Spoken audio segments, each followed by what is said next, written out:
Childcare is totally allowable, and this is a working class community where both parents work, and it's essential, literally essential that that type of service be allowed, and the governor obviously carved that out, and that's what this is all about. To your knowledge, is there childcare going on inside now? I believe so. Till what time? That I don't know. And childcare is an essential carve-out of the governor's executive order, which is totally allowable. And childcare is what's going on in these buildings. And I feel that the greater community needs to be aware of that and to understand that we care about both maintaining our health and the greater community as well. And the governor, in collaboration with the community, is working together so that we can together, I underline the word together, come through this.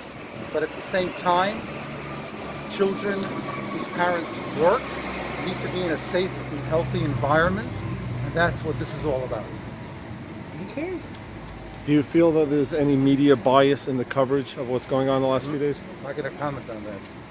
What do you feel overall about the governor's order? I think the governor means well. The governor wants to ensure that the people who live in the state of New York are safe and healthy. We commend him for that. I think what's being missed is that this is a working class neighborhood. You have a situation where both parents are working. The child needs to be in a safe environment. The child needs to be protected. And the system is set up such that childcare is allowable under the governor's executive order. And that means that the child could be in a safe environment for the hours that the daycare operation is operating. And I think that's what's missing, is that the community could continue functioning in a safe environment, and yet the child is not at risk. You know, I think what gets lost is that you see people going into the big buildings, kids going into the big buildings, you hear the kids inside, you know, around the corner here at 45, you know, kids in the school.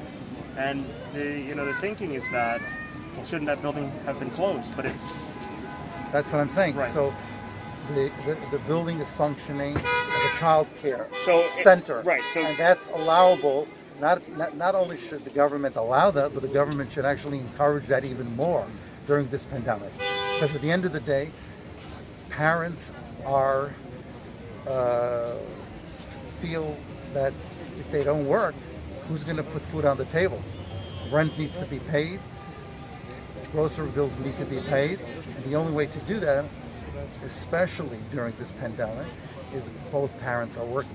As you know, no one's sending checks in the mail. I think it was sent only once. What do you make of the governor's plan to send out letters to schools in red zones that he says are still open? Look, the governor's trying his best. The governor wants the state, he's responsible for the state, so I understand the governor. And at the end of the day, I think the community and the governor want to work together. Everyone has the same objective. Everyone wants the child to be safe, and everyone wants their neighborhood to be healthy. No one wants to see the numbers go up. No community, especially this community, that suffered tremendously during this pandemic. Almost everyone had the virus or knows someone who had it, so everyone is very careful. Everyone should be very careful, and I think just by working together, we can solve and hopefully put this behind us. I think lastly, something I keep thinking about is, the order is only 10 people in the house of worship. Now we both know, if you go around the corner, that's a big building. But still the rule is 10 people in there. Is there a way to work with the governor? Because the building's so big. 10 people in that big building versus should it be based on the size of the specific shul? Look, there's an expression in the Jewish community. The Code of Jewish Law consists of 4 volumes, but the 4th one is the most important, and that is common sense. So I think that, yes, common sense should prevail, and perhaps the government is not aware of, or perhaps should be made aware of, that there are floors of synagogues that can accommodate 500, 1,000, 1,500 people. So obviously, more than 10 people should be allowed to pray at any given time. Yes. Say and spell your name for me.